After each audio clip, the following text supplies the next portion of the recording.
want to begin by, on behalf of AJC and all of our viewers, expressing to you and to your family, to the people of the United Arab Emirates, Ramadan Kareem.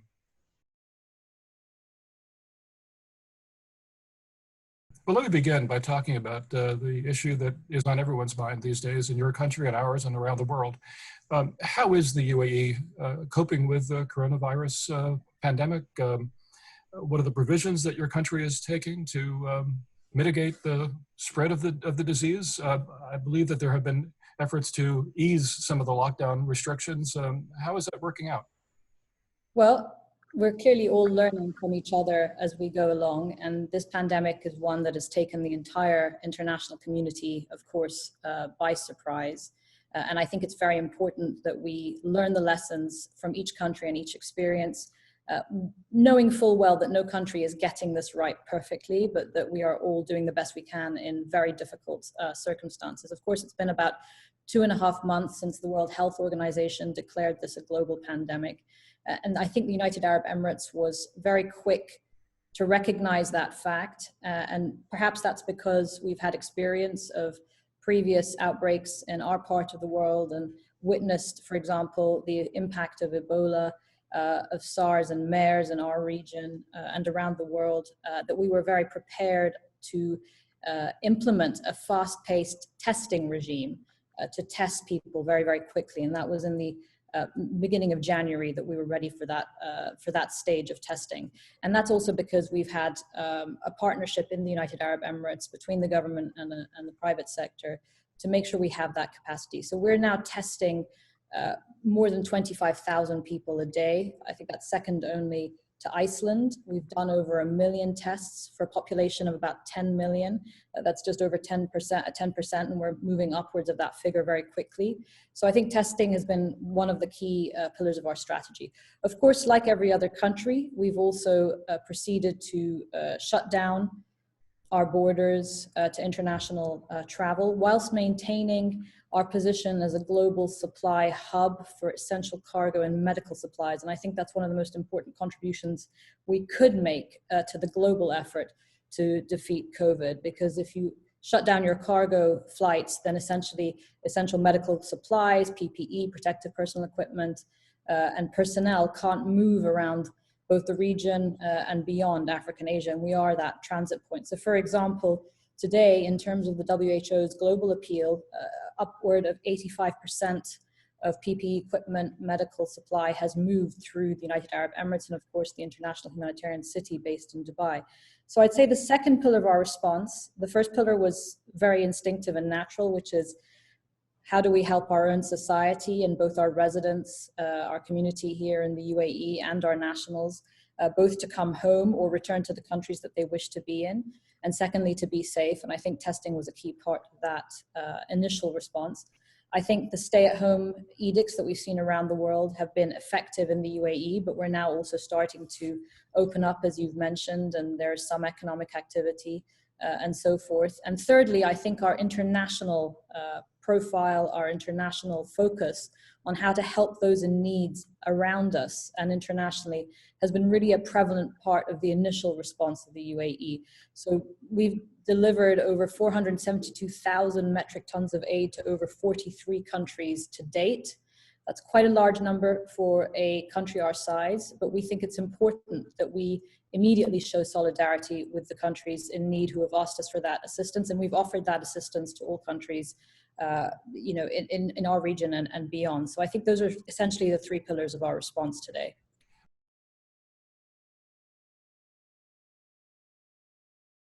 What is your sense of international cooperation more broadly, not just by the UAE, but how is the world coming together on this? I should tell you that a month ago, AJC published a column in the Arab Weekly stressing this importance of international cooperation and leadership. Are you seeing that more broadly?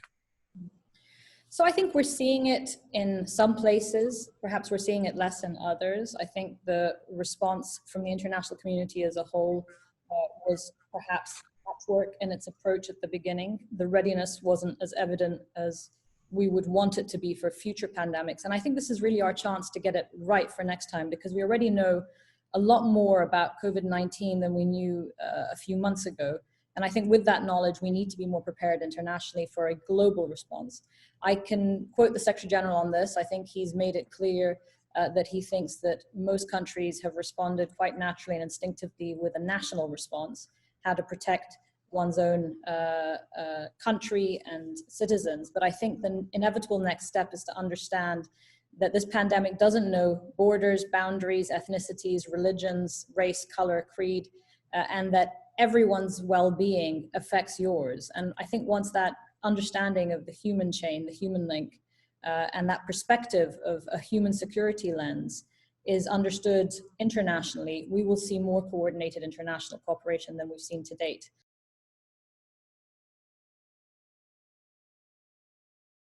How is the expatriate community handling the pandemic? And are people going back to their home countries, and are there problems created by that as well? Thank you. I think it's a really important question. It's one of the first questions that we addressed at the outset of this pandemic.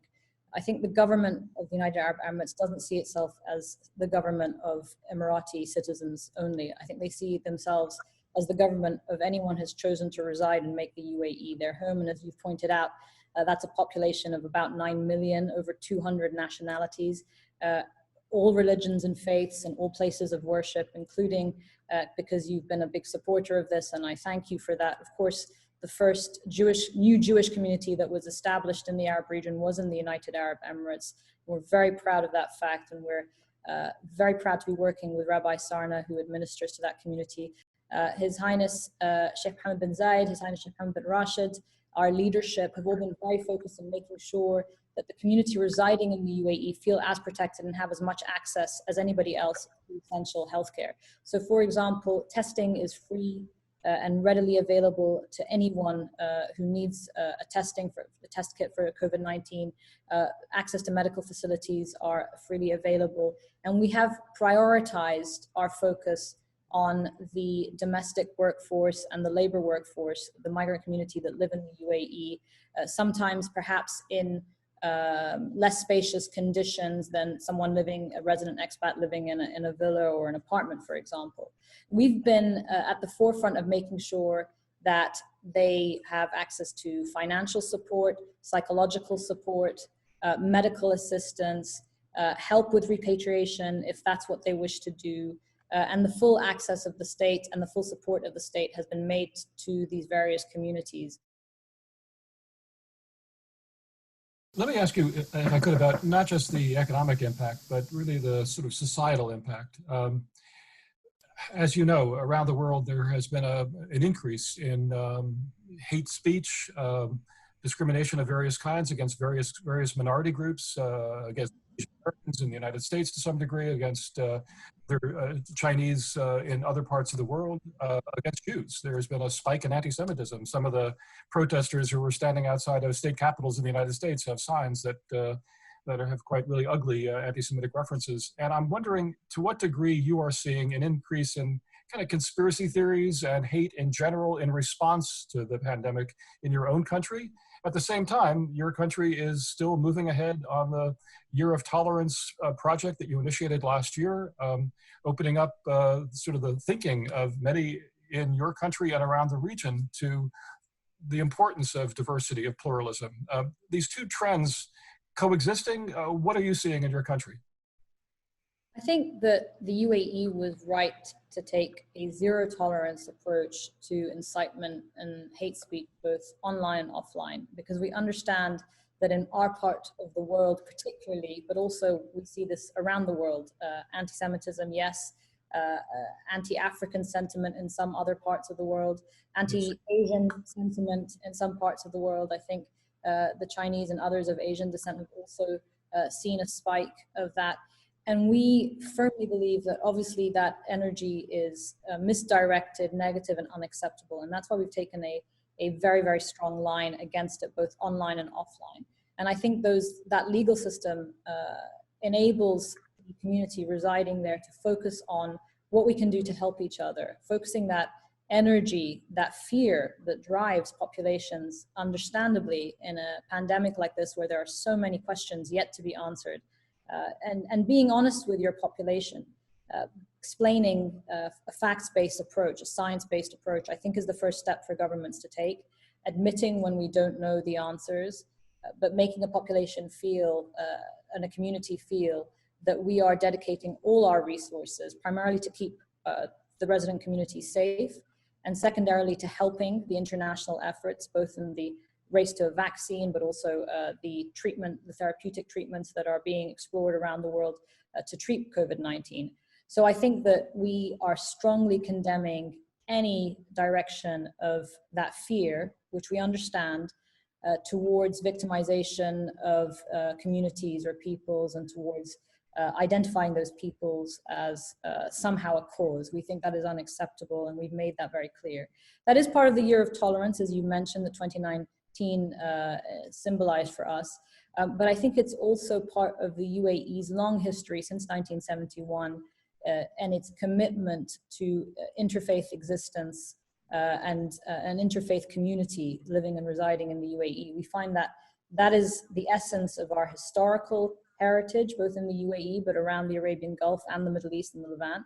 And that's where we want to go back to. We want that narrative of an interfaith coexistence to be the narrative for our region. We do not want a narrative of divisiveness, a narrative of extremism, the idea of youth being drawn to narratives of violence against states and other peoples in order to achieve their goals. These are also very possible options in our part of the world, as we've talked about many times. And it's important to us, and I think that's what the beauty of the Abrahamic Family House initiative, where we will, for the first time again in our part of the world, house a synagogue, a mosque, and a church on the same sacred land, and promote that vision of unity in our region, but hopefully as a beacon to the region and to the world of what is possible when human beings move away from the narratives of fear of each other and towards understanding that we and our differences represent the best in humanity.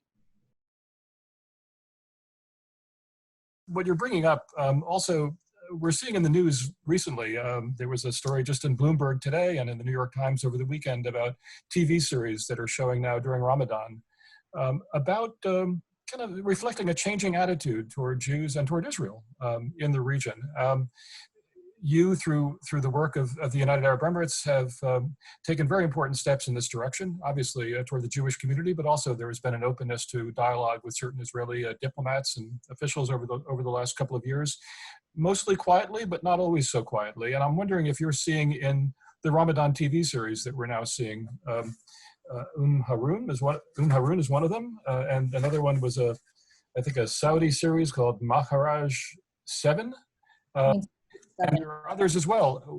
What's happening? And AJC has been part of this for a long time, but we're now seeing it break into the open in a very dramatic way. Please talk about that. Well, I've been so busy during, surprisingly, even though the UN has been shut down. You're not watching TV? I'm not watching TV, but I've also read the reviews of these programs, and they're a very important part of our modern day Ramadan celebrations, these TV gatherings around series that address important societal issues, I think have become something of a phenomenon in the Arab world. Look, I've read the reviews. I think it's about time. I don't think it's actually anything new, as you and I have discussed many times. So I don't think having these societal debates through these TV programs is a negative, because I think it's important for societies to open up and understand their history and their heritage, and to understand that this has always been an ebb and flow in our part of the world. And of course, some of that sentiment has been part of the creation of the State of Israel and the response to that, and I think that's where you've seen some of these changes. But I see that existence of a rich and vibrant Jewish community, as I know you also do, as separate and distinct from the politics of the Middle East peace process or the Palestinian-Israeli peace process and what needs to happen there for a two-state solution to emerge. And that it's, you know, the general discussion and conversations today about unilateral annexation are potentially a death blow to the peace process, and that has to be understood. And I think that's been the basis of our reaction to that particular policy initiative. the UAE, since the Arab Peace Initiative, has recognized that Israel is part of our region. And we've offered that Israel is fully integrated as part of our region, with, of course, the caveat that there needs to be a viable Palestinian state, a two-state solution, and peace between the Israelis and the Palestinians and the Israelis and the rest of the Arab world. I think for the UAE, we have been preparing our financial position in a conservative way for some time now, and we are feeling relatively comfortable that we are able to weather the storm. Of course, again, like with the pandemic, our well-being, our security is intertwined with the economic well-being and security of the countries around us. And I think we're also working hard to make sure that this is a collective response. We've had a long strategy to diversify our economy away from a hydrocarbon economy. And I think we are now moving to that successful phase in our country. So approximately 70% of our economy is based on non-oil revenue today. Those are the most updated figures. And we also have a thriving financial services sector. We're the 5th largest aluminium producer in the world. And we're also the Arab world's biggest tech hub for startups. I know Israel's also making great strides there. And also congratulations, I was reading this morning that Israeli epidemiologists and doctors have found potentially a breakthrough treatment for COVID-19. That's very exciting for all of our parts of the world, because we're also working on similar therapeutics, so there's potentially room for cooperation there. We've also announced a new solar power plant, the cheapest in the world, so 5 times cheaper than natural gas, and that will produce the energy for 160,000 homes, which is basically the equivalent of taking about 500,000 cars off the road. That's really part of our economic vision. I think at the same time, we've spoken about this certainly in the AJC format, that we're also trying to promote a positive narrative and vision of hope for our region. As you know, we put our first astronaut into space last year. This year, we're hoping to launch our research satellite to Mars in July. This question comes from Barak Ravid in Israel. To the extent that you can share, has there been any cooperation between the UAE and Israel around the coronavirus?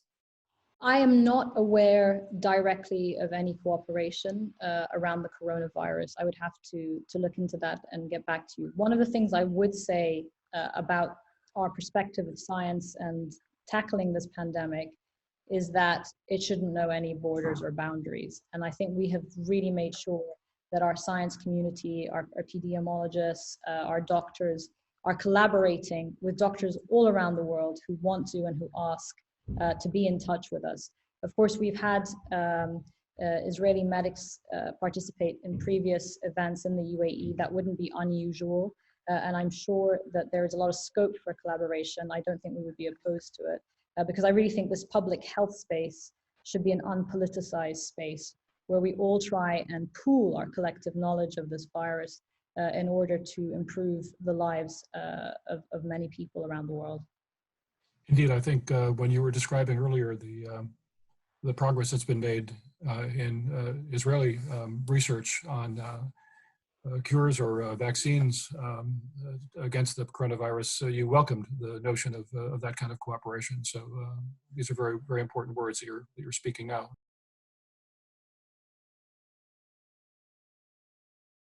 On the sectarian and religious divides, that's never been the lens through which the UAE views the region. We refuse to view our region in that binary way. Our region is a region that is rich with culture, with political thought, with philosophy, with the origins of mathematics and other theories. We want to go back to understanding our region for its cultural heritage, for its richness in thought, for its contribution to humanity. And that may sound lofty, but we would rather push towards that narrative of our region that we think is attainable and within our grasp than a narrative that simply looks at our part of the world as a binary line between different sects over theological differences that frankly very few people would be able to explain well to you, even the most learned and the most scholarly. These schisms did not exist in our society prior to the politics of the last 100 or so years. And I think they detract the focus and they divide people and they make communities of residents and citizens see the otherness in their society, as opposed to reaching for a common goal of progression and humanity. We've all studied history. We understand that this is a natural cycle in history, and we understand that this is part of the weakness and the fallibility of human nature. But we also understand that at its strongest moments, humanity has overcome those divides and those differences. And I hope they will too. And the way to do that, in our view, and it's a humble view, it's not necessarily the right perspective, but it's one that we have offered to our region. It is not to divide people by their sect, their religion, their creed, even their political philosophy. We advocate for a more open, more tolerant not in the meaning of the word in English, but a more open and inclusive society that really recognizes the richness of all of these religions and faiths and sects and communities. And that includes a much wider gamut of faiths in the UAE, the Hindus, the Sikhs, and so forth, than one that seeks to look at that region through those lenses. So I hope that's where we can refocus the region. We have some really severe challenges to face in the period ahead, economic, political, structural, and in order to face them, we need to put aside these differences, and we need to make sure that extremist groups, terrorist organizations, do not get the chance to use these issues to further divide our communities. And I think that's been a very big part of our foreign policy drive, to make sure that these narratives are not hijacked by extremist groups for a nihilistic view of our region and in order to do harm.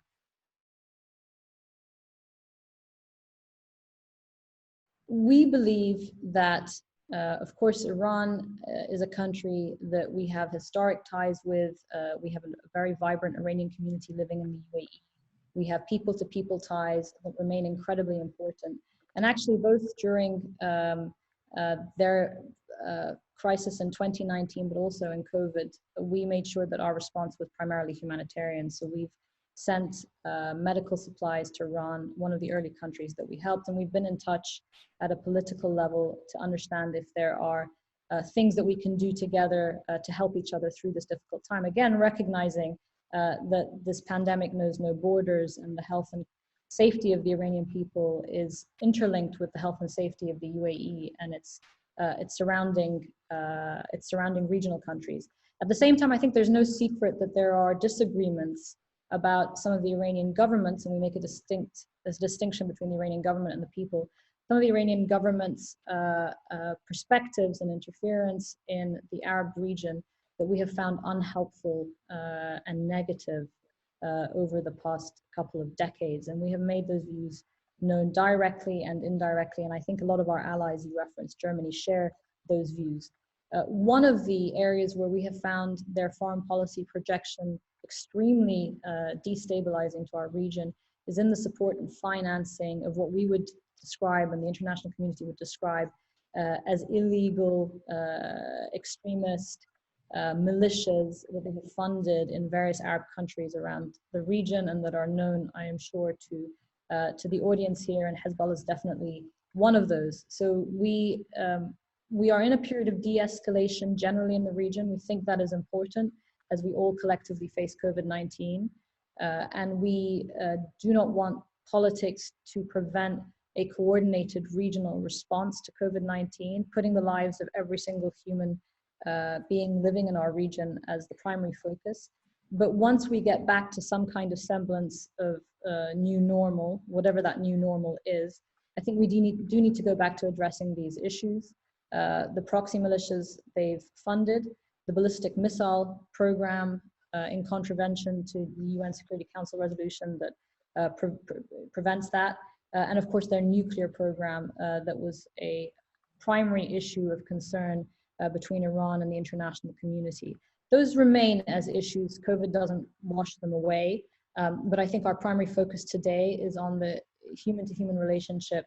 How can we help each other get through this very difficult time, and maybe through that forge future understanding on how our region could collectively benefit if we were all to focus on that collaboration, on the positive of humanity and not the negative and the nihilistic.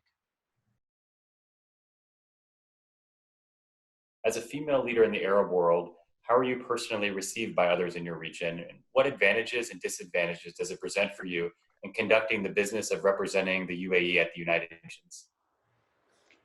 Thank you for asking that question. I am lucky personally to be representing a country where women's empowerment has been a primary cornerstone of our foreign policy since the inception of the UAE in 1971. So we've never had the kind of societal debates that perhaps you've seen in other parts of our region about the role of women.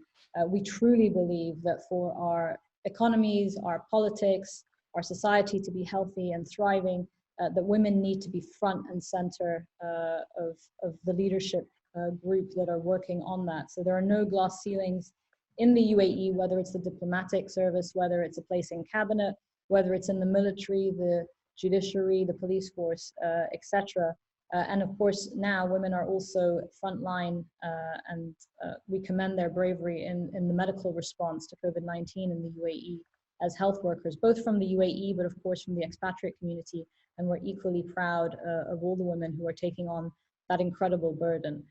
So I do represent a country where this is very much the cornerstone of our success, we believe, regionally and internationally.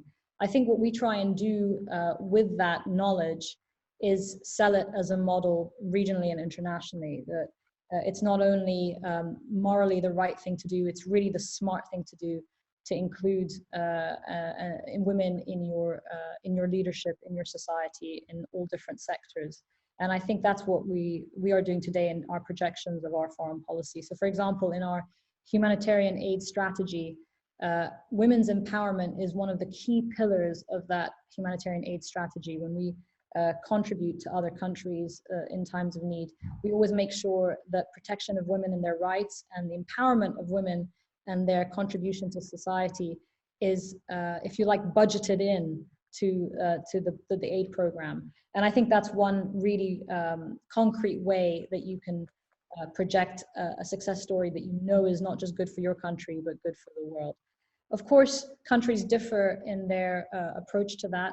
I've personally never had or faced a difficulty myself in terms of representing the UAE.